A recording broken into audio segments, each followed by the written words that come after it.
Good morning, student. Today we will discuss about the prevention of infection, general ways of prevention of infection.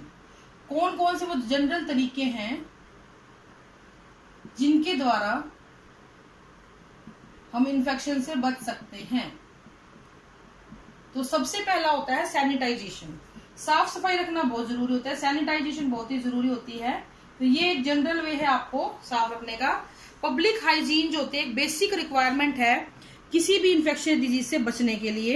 ये जो garbage होके बड़े बड़े ढेर होते हैं या पोल्यूटेड जो जगहें होती हैं या आपका जो गंदा खाना है जो एक्सपोज हो रखा है डस्ट और डर्ट से, उन सभी की वजह से बहुत सारी बीमारियां जो हैं वो फैल जाती हैं और बहुत सारे डिजीज कॉजिंग जर्म्स फूड के जरिए, खाने के जरिए हमारी बॉडी के अंदर एंटर कर जाते हैं। तो सबसे जरूरी होते हैं सैनिटाइजेशन, यानी हम लोग अपने आसपास की जो जगह हैं उनको साफ सुथरा रखें, अच्छा साफ पानी पिएं, अच्छा साफ खाना खाएं, ढके हुए जो अगर आप बाहर से कोई फूड आर्टिकल लाते हैं तो ढका हुआ रखें उस सारे सामान को।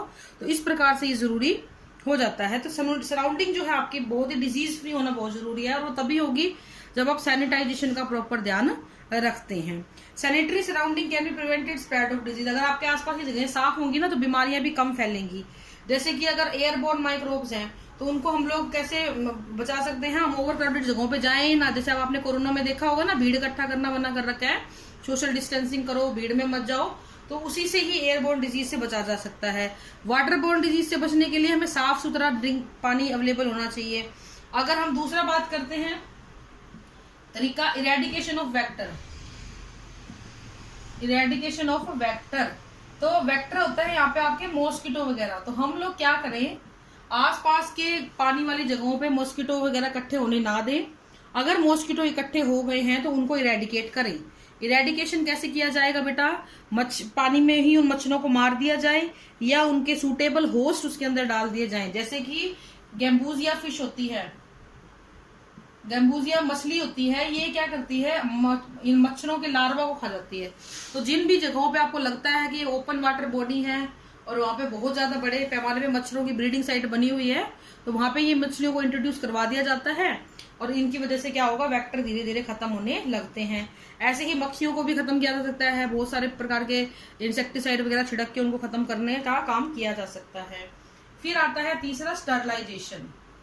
स्टरलाइजेशन किन चीजों को जरूरी है बेटा, अगर किसी इंसान को इन्फेक्शियस डिजीज हो गई है या उनको कोई ऐसी बीमारी है जो एक इंसान से दूसरे इंसान में बड़ा इजीली स्प्रेड कर जाती है, तो उस कंडीशन में स्टरलाइजेशन करना बहुत ही जरूरी होता है। पेशेंट को अपने आसपास की जगह को साफ रखना चाहिए और जो भी पेशेंट के कपड़े हैं, बर्तन हैं या जो भी वो सामान यूज कर रहा है उन सभी को सैनिटाइज करना जरूरी होता है। अव्वल तो उसको यूज ही मत करो, and if it is mandatory for you to use, तो आप उनको अच्छे से सैनिटाइज करके ही साफ करो। कोशिश ये करनी चाहिए कि अगर किसी इंसान को इन्फेक्शियस डिजीज हो गई है तो उनको प्रॉपर आइसोलेशन में रखा जाए, उनको दूर रखा जाए, उनकी प्रॉपर एजुकेशन करनी जरूरी होती है। उनको प्रॉपरली ये समझाना, जो कई बार क्या होता है इंसान बहुत बुरा मान जाता है इन चीजों से कि मुझे अलग कर दिया, बर्तन अलग कर दिए, तो ये चीजें समझाने की बहुत जरूरत होती है उन इंसानों को जो पेशेंट हैं। It is necessary for the health of the other people also of the family, family के और लोगों की हेल्थ के लिए जरूरी होता है। फिर सबसे जरूरी चीज होती है बेटा एजुकेशन। देखो जब तक इंसान को एजुकेशन नहीं मिलेगी ना, उसको ये पता ही नहीं चलेगा उसके आसपास हो क्या रहा है। तो लोगों को अवेयरनेस करना जरूरी है, एजुकेट करना जरूरी है। और वो एजुकेट कैसे किया जा सकता है बच्चों, वो एजुकेट किया जा सकता है इसी तरीकों से कि हम ज्यादा ज्यादा अवेयरनेस फैलाएं लोगों में बीमारियों के प्रति, कैसे फैलती हैं, कैसे बच सकते हैं, क्या ट्रीटमेंट है, कैसे साफ सफाई रखें, इन सारी बातों के बारे में उनको अवेयर किया जाए। फिर आते हैं बेटा आपके अगला, sufficient food and clean water. सबसे जरूरी चीज है कि अगर आप सारी साफ सफाई रखते हो लेकिन आपको खाने को अच्छा खाना नहीं है और पीने को साफ पानी नहीं है तो भी बड़ी भारी समस्या हो जाती है।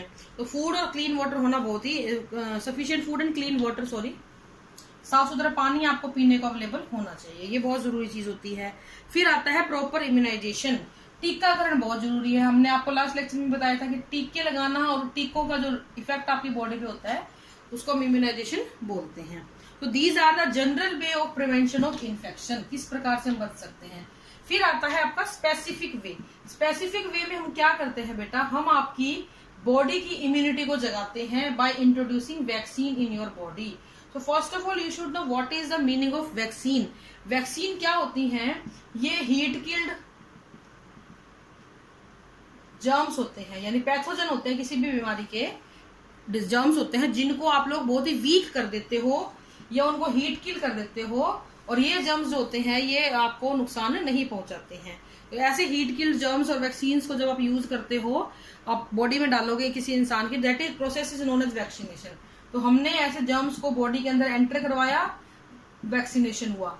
अब इन वैक्सीन की वजह से आपकी बॉडी क्या है, स्टार्ट प्रोड्यूसिंग एंटीबॉडी, आपकी बॉडी में एंटीबॉडी बनेंगी। और आपको पता है एंटीबॉडी इज द प्राइम जो आपको किसी भी प्रकार की इन्फेक्शन से बचाती हैं। तो एंटीबॉडी जब प्रोड्यूस होती है तो इस प्रोसेस को हम लोग बोलते हैं कि इम्यूनिटी जाग गई, यानी इम्यूनाइजेशन हो गया। तो vaccination and immunisation, these both are the prime concern for the specific way of the treatment और प्रिवेंशन ऑफ द डिजीज। यानी कि हमें बीमारी हुई नहीं है, हमने उससे पहले ही उस बीमारी की एंटीबॉडी अपने अंदर डेवलप कर ली ताकि वो बीमारियां हमें फर्दर अटैक ना कर सके। जैसे कि डीपीटी की वैक्सीन है, हिब की वैक्सीन है, पोलियो की वैक्सीन है, हेपेटाइटिस बी की वैक्सीन है, और अपने भाई बीसीजी का टीका जो है ये भी एक वैक्सीन ही होती है। तो इस प्रकार से बहुत सारी वैक्सीन बनाई गई हैं जो छोटे बच्चों को लगाई जाती हैं।